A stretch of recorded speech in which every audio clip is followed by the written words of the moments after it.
Hello friends, ഇന്ന് നമ്മൾ നോക്കുന്നത് 3 ഫേസ് DB എന്താണെന്നും അതിൻ്റെ അകത്ത് വരുന്ന ഡിവൈസുകൾ എന്താണെന്നും എങ്ങനെയാണ് കണക്ട് ചെയ്യേണ്ടതെന്ന് എൻ്റെ ഡീറ്റെയിൽസ് വീഡിയോ ആണ് നമ്മൾ ഇന്നത്തെ വീഡിയോയിൽ നോക്കാൻ പോകുന്നത്.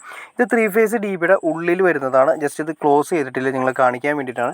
ഫുൾ ക്ലോസ് ചെയ്യാതെയാണ് ഈ ചെയ്തിരിക്കുന്നത്. ആദ്യമേ തന്നെ നമ്മൾ നോക്കേണ്ടതെന്ന് വെച്ചിട്ടുണ്ടെങ്കിൽ അതിൻ്റെ സർക്യൂട്ടിൽ വരുന്നതിന് മുമ്പ് സപ്ലൈ ആണ് ഏറ്റവും ആദ്യം നോക്കേണ്ടത്. അതായത് RYB എന്ന് പറയുന്നത് കണ്ട 3 ഫേസാണ് വന്നിരിക്കുന്നത്. പിന്നെ ഒരു ന്യൂട്രലാണ് നമ്മൾ മെയിനായിട്ട് നമ്മുടെ മീറ്റർ ബോക്സിൽ നിന്ന് വരുന്നത്. മീറ്റർ ബോക്സിൽ നിന്ന് നേരെ വരുന്നത് ഐസൊലേറ്ററിലേക്ക്, elcbയിലേക്ക്, പിന്നെ സെലക്ടറിലേക്ക്, പിന്നെ MCBയിലേക്ക്. ഇങ്ങനെയാണ് ഇതിൻ്റെ കണക്ഷൻസ് വരുന്നത്. അതിന് ഓരോന്നും ഓരോ സെക്ഷനിലേക്ക് 3 ഫേസ് എന്ന് പറയുന്നത് റെഡ് ഫേസ്, യെല്ലോ ഫേസ്, പിന്നെ വരുന്നത് ബ്ലൂ ഫേസ്.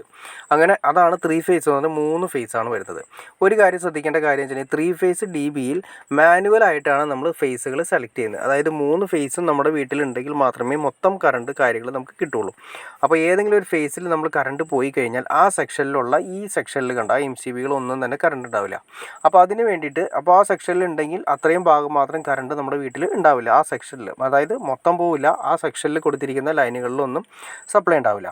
അപ്പോൾ നമ്മൾ മാനുവലായിട്ട് റോട്ടറി ഉപയോഗിച്ചിട്ട് നമുക്ക് ഈ സെലക്ട് ചെയ്ത് മാറ്റിയിടണം. അതായത് ഒന്നാമത്തെ ഫേസിലാണെങ്കിൽ കറണ്ട് പോയിട്ടുണ്ടെങ്കിൽ ബാക്കി 2 ഫേസിലുണ്ടെങ്കിൽ അതിലേക്ക് റോട്ടറി മാറ്റി നമുക്ക് ക്ലിയർ ചെയ്യണം. അതാണ് മെയിനായിട്ട് വരുന്ന ഒരു ചെറിയൊരു എന്താ പറയുക, ചെറിയൊരു പ്രോബ്ലം എന്ന് വേണമെങ്കിൽ പറയാൻ കാരണം വെച്ചിട്ടുണ്ടെങ്കിൽ മൊത്തം എല്ലായിടത്തും കറണ്ട് ഉണ്ടാവും, ഏതെങ്കിലും ഒരു സ്ഥലത്ത് കറണ്ട് ഉണ്ടാവില്ല. അപ്പോൾ നമ്മൾ ആ റോട്ടറി നോക്കി കഴിഞ്ഞാൽ ആ സെക്ഷനിലെ മെയിൻ പോയിട്ടുണ്ടാവും, അതായത് ആ ഫേസ് പോയേക്കണം. അപ്പോൾ മാറ്റി ക്ലിയർ ചെയ്യണം.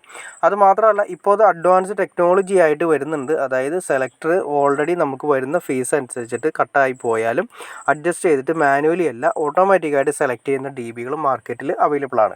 അതിനെക്കുറിച്ച് നിങ്ങൾക്ക് അറിയണമെന്ന് താല്പര്യമുണ്ടെങ്കിൽ തീർച്ചയായിട്ടും കമൻറ്റ് ചെയ്താൽ മതി, നമുക്ക് അതിനെക്കുറിച്ചൊരു വീഡിയോ ചെയ്യാൻ സാധിക്കുന്നതായിരിക്കും.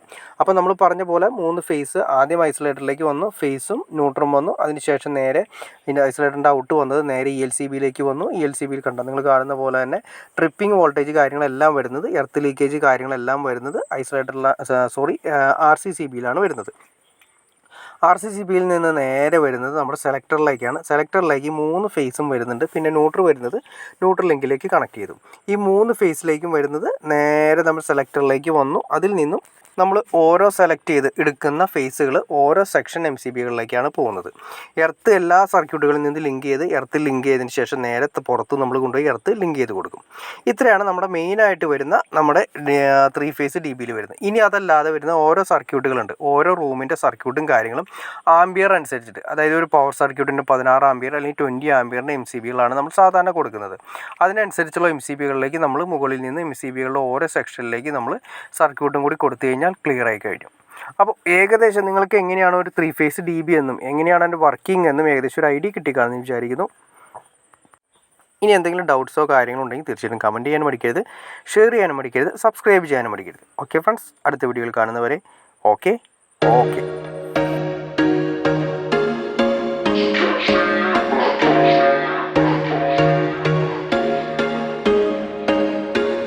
There was once a day that I would pray for you. I'd go and misbehave just so you'd notice too. Sneaking looks up